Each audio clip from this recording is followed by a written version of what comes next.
Right. In June 2016, TV3 broadcast news item, Matilda Agbenyega, a junior high school student with cerebral palsy who wrote the BEC certificate examination. 5 years down the line, she gained admission and enrolled at the West Africa Secondary School. Well, her hopes and dreams are still out there. Portia Gabo has more. Take a look at the story.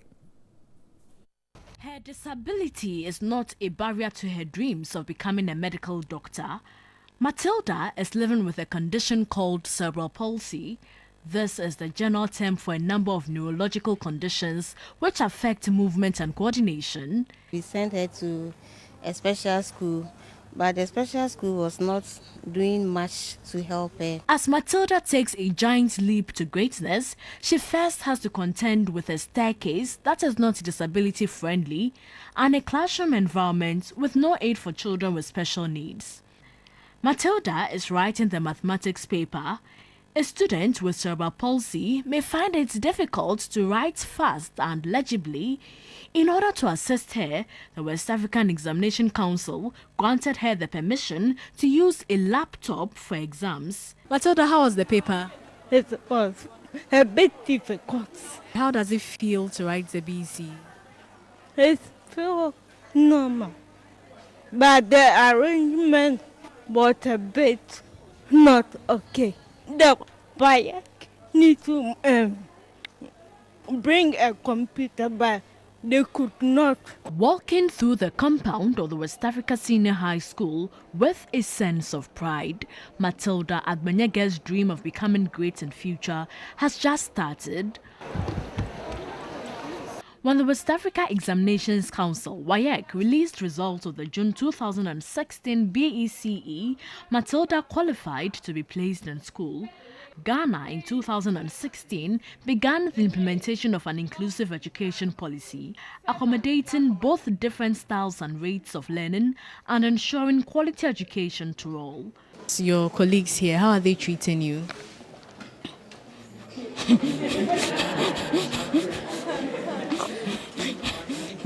But they are treating me good. They help me in going around the school and we eat together. TV3 brought to you the inspiring story of Matilda Agbenyega. She's now a student at the West Africa Senior High School and wants to be a nurse in future. She has one message for persons with disability, that disability is not inability.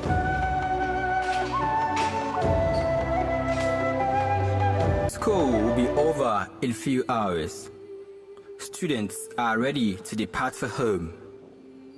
After 5 months of work, the second semester of the 2017-2018 academic year, the 2017-2018 academic year at the University of Cape Coast is over. But not all students will leave immediately. The reasons are many.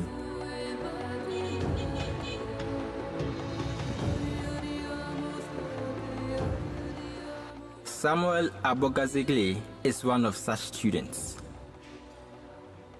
Known as Pablo, he needs to confirm a complete assessment score at the College of Humanities and Legal Studies.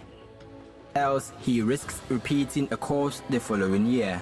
Samuel has a battle to fight. Section 6 of the Disability Act ensures public buildings are friendly. But this is not the case. Samuel has to get to the second and third floors of his faculty.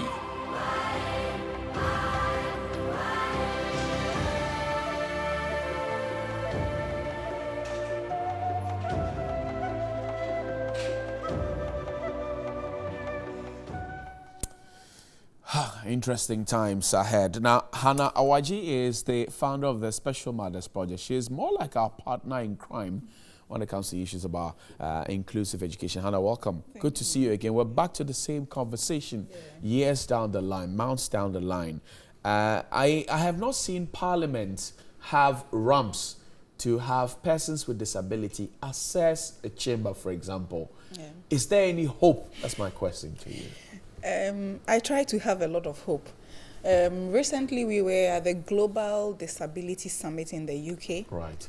And the outgoing Minister of Gender made a commitment in terms of infrastructure. Okay. And he alluded to the fact that even her office Okay. is not disability friendly. Right. And so they are working to get those things in place.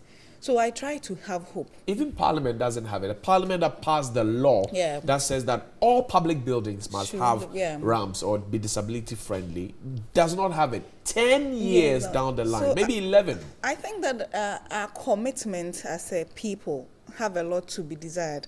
You know, we say something, when something comes on the global scene, we all jump on and talk. But whether we mean our talk is another thing. Whether we mean what we say is another thing. Whether we understand what we talk about is another thing. And I think that is where civil society needs to come in to bridge that gap and make sure that the disability law is implemented to the latter. This conversation is made possible by Missions Ghana projects funded by Star Ghana, UKA, Danida, and the European Union. So just so you know about that. But Hannah, let's come to inclusive education for children. You have a very lovely baby, and I call her lovely because she's lovely. I mean, and situation in Ghana is that right from birth the children are cut off through no fault of theirs. Yes. Since we started talking, has anything changed? I don't think much has changed. The problem is that even for the inclusive education policy, GES have oversight responsibilities from the age of 6 or something when the child is going to class 1. The social welfare has responsibility over the creches. So they license the crèche. Okay. And most of these creches are owned by private people. It's their decision to decide to take your child with a disability in or not.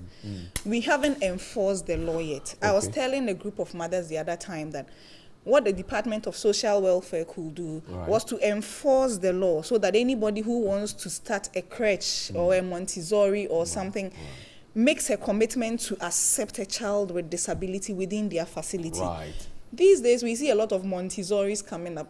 Have we asked ourselves what the Montessori philosophy is? Exactly. It's about individualized education. Exactly. And yet we have a lot of schools calling themselves Montessoris. And when a child with special needs comes... schools. But then you raise a question about the social welfare. Yes. They themselves are starved of funds. So to go around monitoring and evaluating these schools is a problem. It's a whole lot. Look, when the mid-year review was read in Parliament, I listened to how much was allocated to social welfare. And I said, look, we're joking. We're not committed to it. We just say that we like it and we will find 1 or 2 children, make a few donations, put the camera on them, and that ends it. That's wickedness. Yes. And I keep saying making donations or giving handouts to persons with disability is not sustainable. Right. Giving them education and making sure that they are able to stand on their own is more sustainable. Right. Today, as a mother of a child with cerebral palsy, I look up to Farida and say that, oh, I really wish that even if my daughter doesn't walk, Farida has a life, even though she's not. But how will she get to Farida's level if she is not allowed to go to school? Exactly. That is the problem many parents are facing. 90% of the parents keep their children at home. Of course, let's not lose sight of the fact that Farida comes to the table with some external education. Okay, so the conditions out there afforded her the opportunity to grow and learn and become confident. Can we say same of our situation here? You take your children to school. Is it the same here? You have to fight for it. For the average Ghanaian with a child with disability, you have to fight to get your child into school.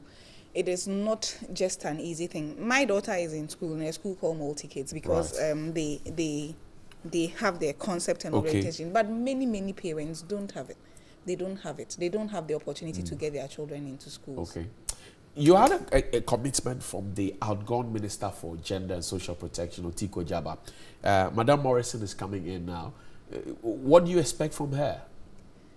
I expect that she pays more attention to families that are raising children with special needs, especially cerebral palsy. Let me be a bit biased. Her ministry has a name called Social Protection. Right.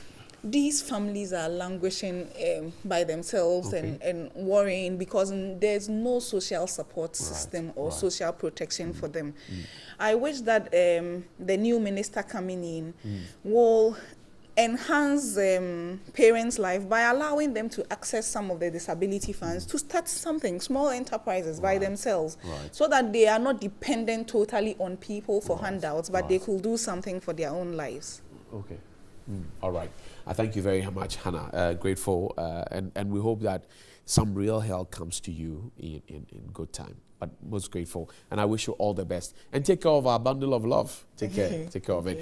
And this conversation is made possible as part of our Mission Ghana initiative, sponsored by Star Ghana, by Danita, by UK8, and the European Union. But we'll cross over.